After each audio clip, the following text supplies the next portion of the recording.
duguma ani sanfɛ u ka wulikajɔ dɔ taara se dugu dɔ kɔnɔna na a bɛ fɔ min ma ko mura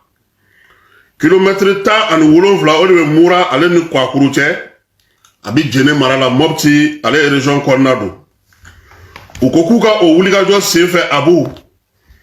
k'u ye kibaruya jɔnjɔn sɔrɔ ka kunnafoni dafalenw sɔrɔ k'a fɔ ko min ye Amadu Kufa n'a ka cɛdenw ye n'o ye Katiba di Masina maaw ye k'a ɲɛmaa bɛɛ lajɛlen tun bɛ jɛrɛ la mura ale kɔnɔna na o de la o bamancawale kɛbaa ninnu ni dɔw bɛ yen n'u bɛ ka ɲini nin ye a san caman ye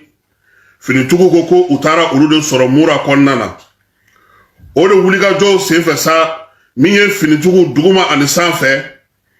u kɛlen k'u ka force spéciale bɛɛ lajɛlen fara ɲɔgɔn kan Abu chef d'état-major ka bataki y'a jira k'a fɔ ko finitigiw sera ka wulikajɔ min kɛ bamancawale kɛbaa maa 203 u y'o de bɔnɛ a ni na terroriste la murakaw fɛ yen maa 51 u ye olu wele wa bi don in na fana u sera ka fɛn minnu minɛ fɛn minnu sɔrɔ u bolo o ye moto 200 ye olu jenina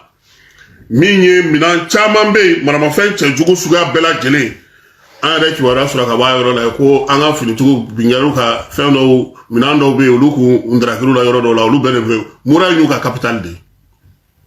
ale terroriste ka capitale de finitigiw de taara daga bila o da la kabini juma tɛmɛnen kunun juma ko tɛ dɛ juma tɛmɛnen finitigiw taara daga de da o da la ye chef d'état-major ka bataki la a y'a jira k'a fɔ ko min ye finitigiw ka o wulikajɔ senfɛ u ye mɔmɔli minnu kɛ ani ka don dugu ninnu yɛrɛ kɔnɔna na ka fɛn bɛɛ lajɛlen kɛ o tɛmɛnen kɔfɛ u ye maa caman wele k'olu ɲininka k'u di gendarme ma gendarme bɛ se cogo min na ka ɲininkali kɛ olu la maramafɛn cɛjugu minnu fana sɔrɔla ye a caman fana u y'u bolo da o kan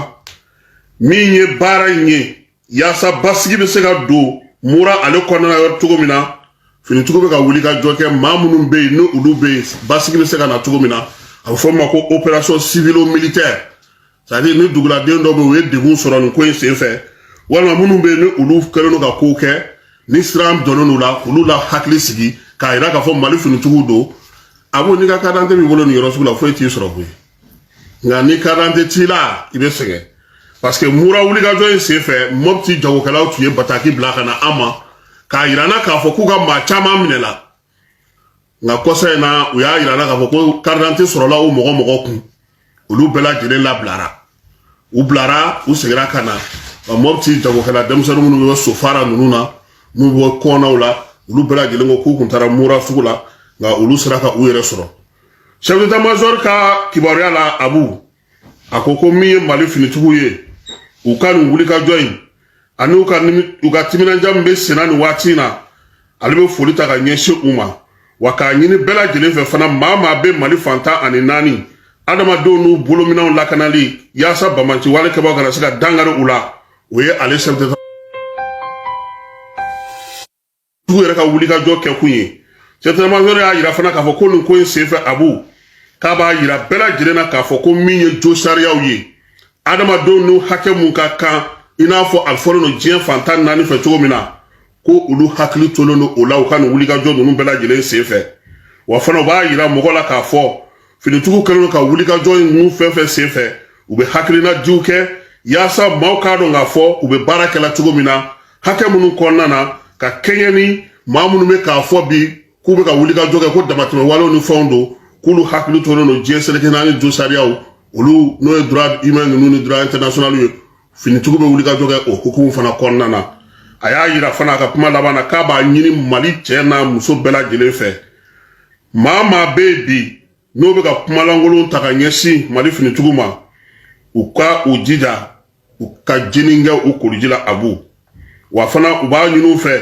u k'u hakili to a la k'a fɔ u bɛ ka kibaruya minnu fɔ nin a kibaruya ninnu u kana to a ka kɛ ko ye min bɛ na ni gɛlɛya wɛrɛ ye sabula min ye finitigiw ye u fana bɛ u ni dili min kɛ waleya minnu bɛ yen ni waleya cɛjugu bɛ ta ka da u fana kan maaw k'u hakili to o fana na Abu sabula waati caman na an ka finitigiw ye degun sɔrɔ nin yɔrɔ ninnu kɔnɔna na nin ye général nin chef d'état-major ale ka bataki ye nka tɛgɛnɔ bilara maa min fɛ o ye colonel Mariam Sagara ye ale bɛ baara kɛ DIRPA la donc état-major